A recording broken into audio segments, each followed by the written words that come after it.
Welcome to the SwimSwam podcast. I'm your host, Coleman Hodges. Joining us today, Paralympic champion in the S11 400 meter freestyle, Paralympic medalist, S11 200 individual medley from the Tokyo 2020 Paralympics. Today, we are sitting down with Anastasia Pagonis. How's it going, Anastasia? Hi, it's going good. Thank you for having me. I'm really excited.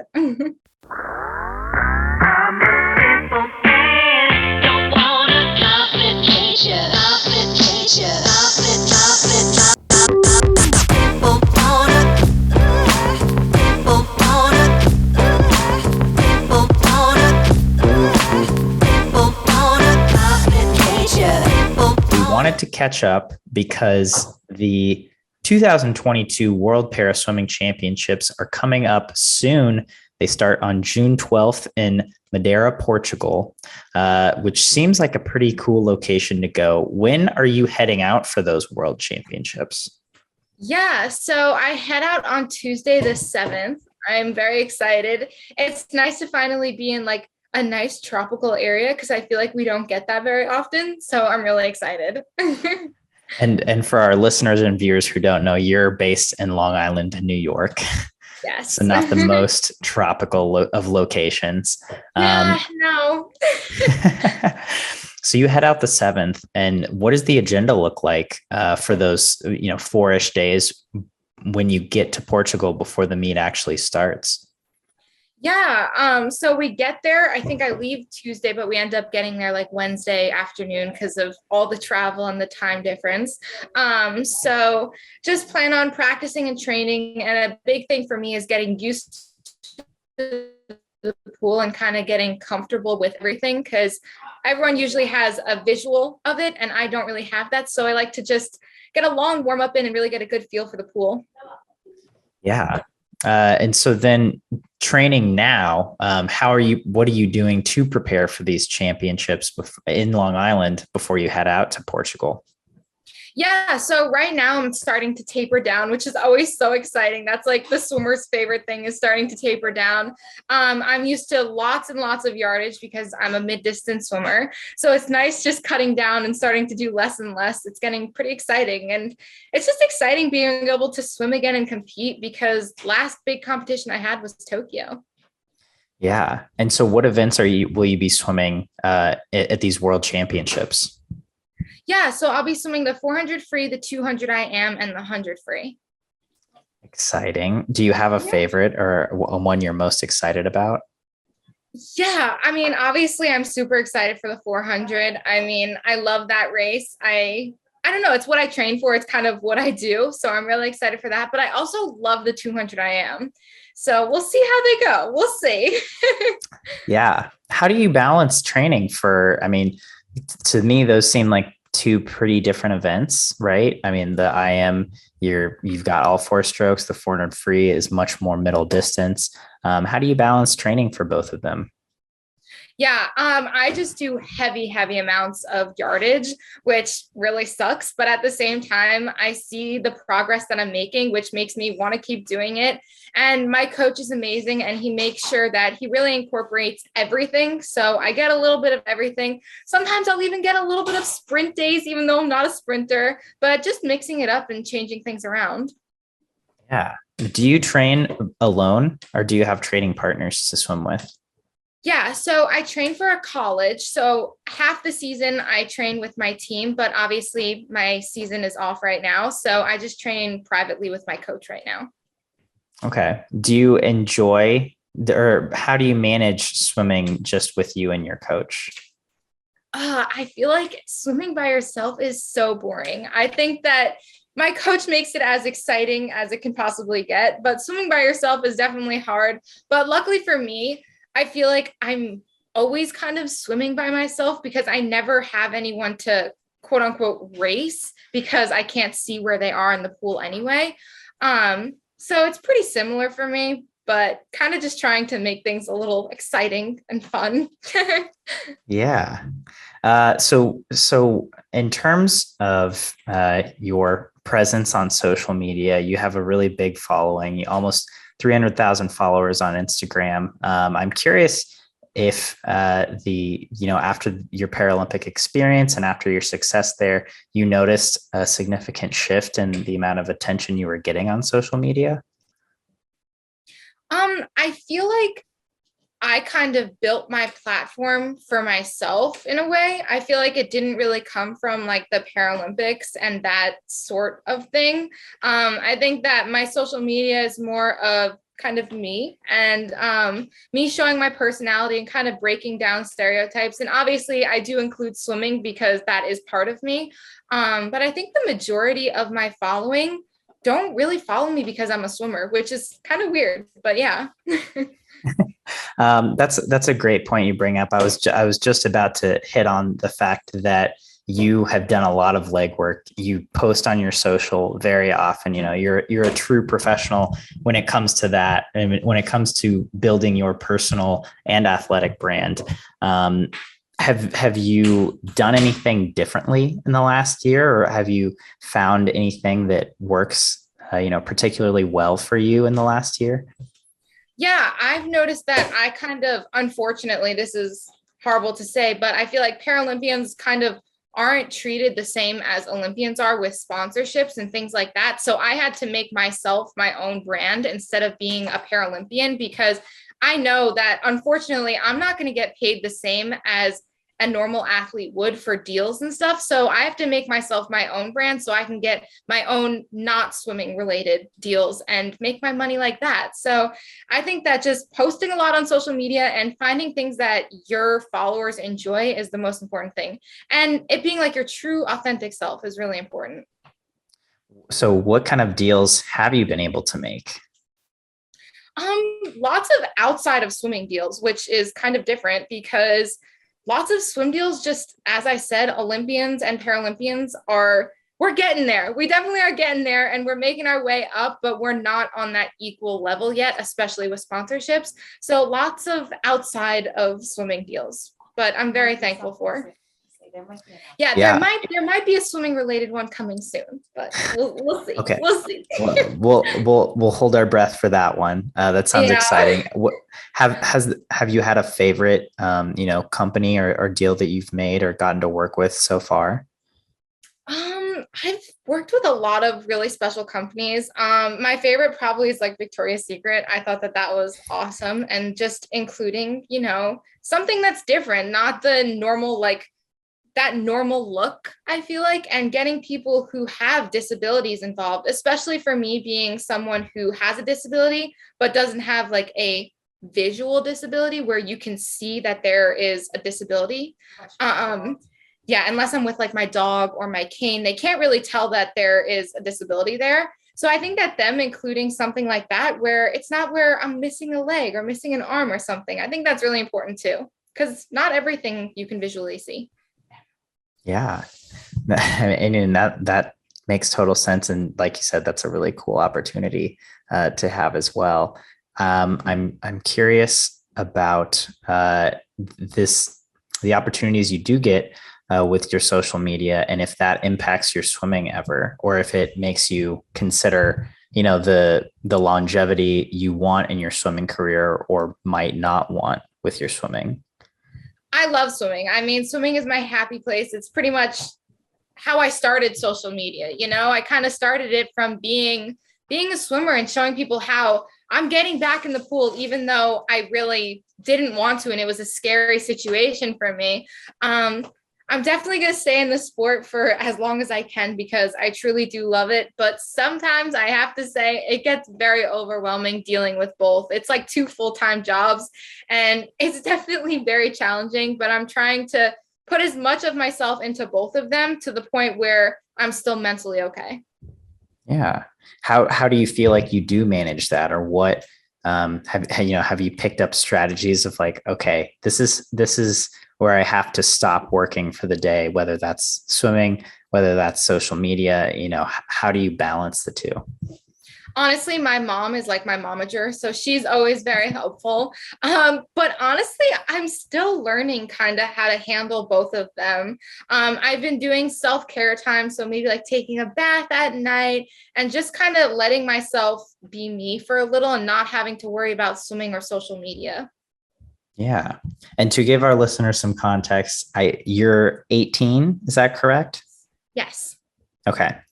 So I mean, still pretty young in this for the swimming world, for the real world. So it's like you're learning a lot. Are you currently in school?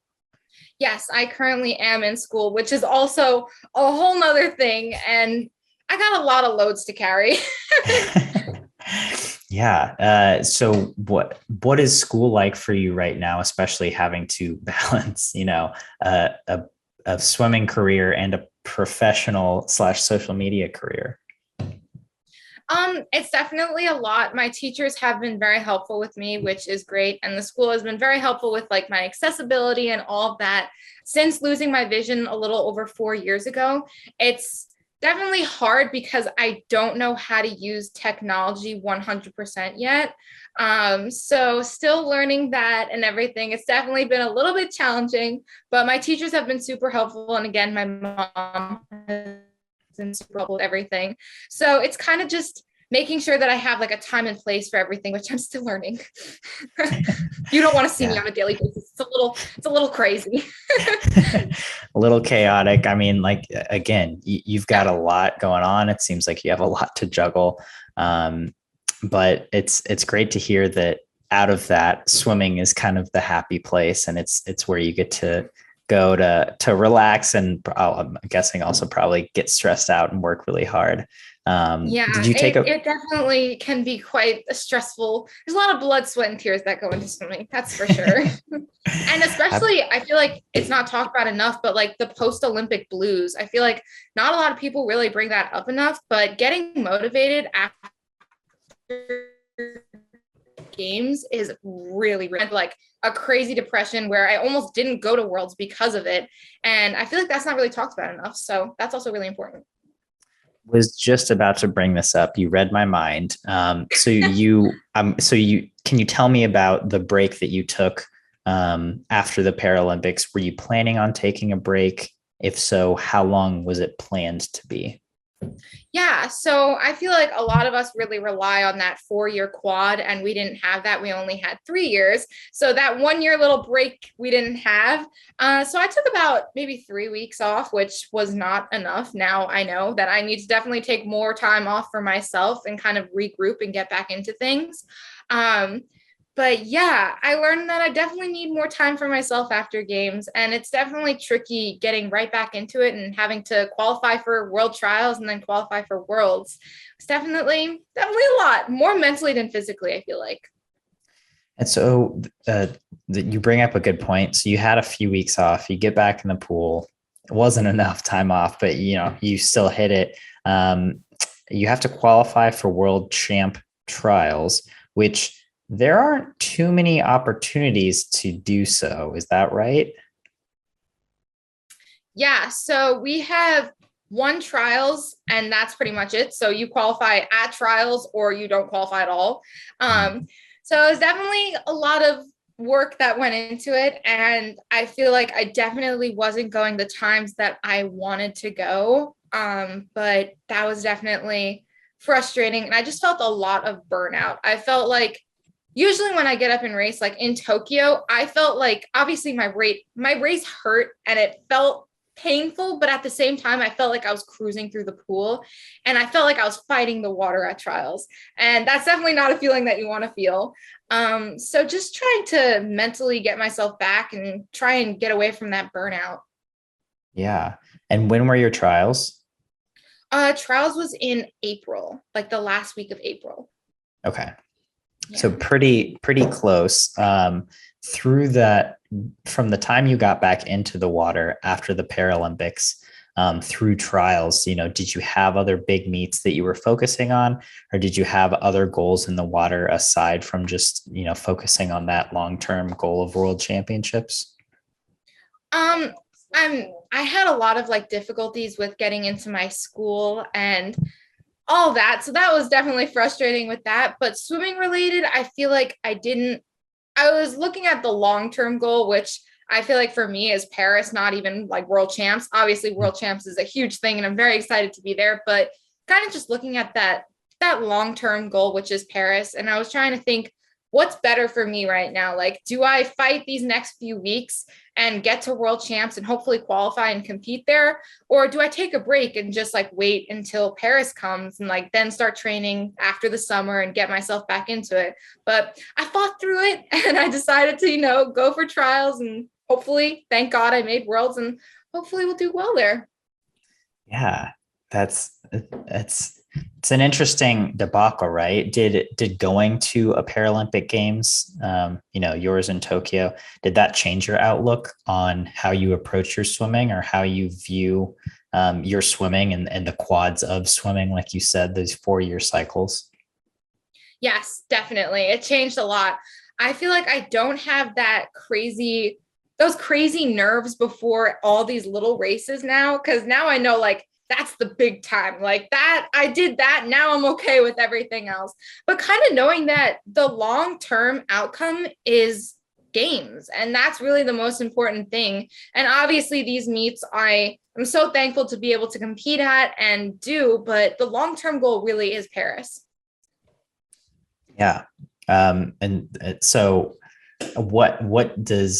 why did you ultimately decide to swim at the World Championships instead of just, like you said, taking a more extended break, kind of taking it easy this year and then getting back into it with the goal of Paris in mind? Yeah, I knew that deep down I could fight for it and I would be able to do it. And I knew I could do it deep down. Obviously, it was going to be a struggle and it was going to be hard, but I feel like everything is. And I was going to give it the best shot that I could. And we'll see what the outcome is in a few weeks, 2 weeks. Nice. Yeah. So heading into Portugal, what are your goals for the meet? Do you have specific goals in mind of things you'd like to accomplish in Madeira? Yeah, I mean, my goal is to be world champion in the 400 free and the 200 IM. So we'll see how that goes. And the 100 free, we're just trying to get through the 100 free. The 100 free will be like a little warm down. I don't know if anyone's ever said that about racing 100 free, but fair enough. Yeah, I retired from the 50 after Tokyo. So the 100, we're making our way to retirement with that one. But yeah, in the Paralympics, we don't get offered that many events, which is kind of annoying. But yeah. So why still do the 100 free even if those 2 IM for free are your main focus events? Because I got out-touched by 0.02 in Tokyo from bronze. So yeah, I'm still going to give it my best shot. Gosh, still got that little 100 free chip on your shoulder. Yeah, maybe it's going away, but we'll keep it there as long as we can. Nice. Well, that's great. So good luck in Portugal. I'm really excited to see how you do there. I do want to finish up our little convo with some of this or that, or either or. So I'm going to give you 2 things. You just tell me which one you prefer. Okay. So first off, TikTok or Instagram? TikTok, 100%. I feel like I can be like goofy and sassy and like just myself on TikTok. On Instagram, it has to be a little more low key. Love it. Freestyle or medley? Freestyle, definitely. Oh my goodness. If I could pull like a 6,000 yard set and just pull it the whole time, I would have so much fun with that. Oh God. That sounds awful. That sounds terrible, but I love it. 6,000 pull, eh? Okay. Do you have a favorite set that you do? Yeah, probably one of my favorites is, I don't really know what you would call it, but we do like a 25, a 25, 50, 25, 50, 75, all the way up to a 400. So yeah. All the way up to a 400. So adding a 25 every single swim. Yes. Do you know how long that is in total? I mean, I can do the math, but do you know off the top of your head? I don't know, but I know that I was there for like almost 3 hours. So not good. It wasn't good. Fair enough. All right. Individual events or relays? Oh, definitely individual events. Relays make me nervous. Too much pressure, eh? Yeah, it's hard, and especially like not being able to see. I rely on someone like tapping my leg for me to dive in, and I'm like, what if I go really late? What if I go early? It scares me. Yeah, that I get it. Okay, I think I know the answer to this one, but Tokyo or Madeira? Oh, Tokyo, obviously, because it was games. I mean, This games. obviously it was games and it was an amazing experience, but Madeira is going to be by the ocean. Like, I can tan. I was gonna say, like, what are you looking forward to most about going to Madeira, apart from the swimming? Yes, going to the beach and the outdoor pool and hopefully getting tan. Ooh, outdoor pool. That sounds choice. Yes. Um, I think I know the answer to this one too. Indoor training or outdoor training? Outdoor training. I love outdoor training. I was just training outdoors in Florida for a training camp and I had so much fun. It's just nice being in the outdoor atmosphere and the sun on you. Obviously, sometimes it can get a little too hot, but hearing the birds chirping and everything, it's just different. I like it. Agreed. Outdoor swimming is so nice. It Where in really is. Florida were you for training camp? Coral Springs, we trained at this beautiful outdoor pool. It was long course. It was so beautiful. That's it. Was it just you and your coach? Yes, it was just me and my coach. And actually, Gia Pergolini, who is also a Paralympic gold medalist, was there with me. Nice. How long was the camp? It was just a week. Yeah, just a Okay. week. Was there a set that stood out to you during that camp that you did? Yeah, I did 16 200s and it was all I am. And I wanted to What? cry. 16 200 IMs? It was so bad. And that was the last day. So, like, I was tired from everything. It was rough. Long course? Yes. Oh my gosh. Were they like, did you descend at all, or like were they just all fast, or were they just all swim? What was Yeah. there any sort So of it was descend 1 to 3. okay. And then the third one was off the block for time. Oh God. Oh God. Wow. Yeah. Yeah, that's intense. No, it wasn't Kudos to fun. you for finishing that set. Yeah, I definitely did cry. I feel sorry for my coach for having to deal with me for that one, but it's okay. Nice. If that doesn't prepare you to win a world title, I don't know what does. Yeah. Hopefully. We'll see. We'll see. We'll see. Do you have a favorite pool to train in, or that you've just been to? I love the Tokyo pool. I thought the Tokyo's pool was awesome. I actually like the training pool better than the competition pool, which is really weird. Why is Um, that? I just I didn't like the lane lines in the competition pool. I don't know why.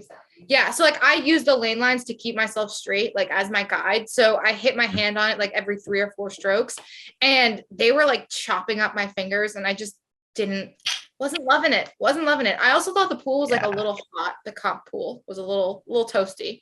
Going back to this or that, winter or summer? Summer. Oh my goodness, summer all the time, always. Okay. Yeah, I'm a summer person too. I don't get people who like the cold. Yeah. No, thank you. I'd like to be at the beach. Yeah. What beach do you go to in Long Island? If you do. It kind of depends. We really go, we kind of like scatter around, but like Jones Beach, Long Beach, Mhm. those type of beaches. Yeah. Nice. Um, Another Tokyo question. Japanese cuisine or American cuisine? American cuisine. Yeah, definitely American cuisine. I'm quite the picky eater. So yeah, I like to stick to my basics. Do you have a favorite post-practice meal? Oh, I don't have a favorite post-practice meal, but before competition, I always have Lucky Charms. Like always. So I have a big box of Lucky Charms ready to go in my suitcase for Madeira. That's amazing. But I see why. They're magically delicious. They are magically delicious. That's awesome. Okay. Well, Anastasia, it's always great talking with you. Thank you so much for taking the time to come on the podcast today. Any parting thoughts for our audience before we sign off?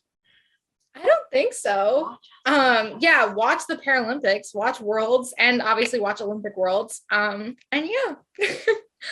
For our listeners, Para World Swimming Championships, June 12th to 18th in Madeira, Portugal. Stay tuned on SwimSwam and on Anastasia's Instagram and TikTok. I'm guessing you'll be posting some kind of content from Portugal. Maybe it's just beach content, but you can follow her at Anastasia_K_P. Anastasia, thanks again for joining us. Bye. Thank you.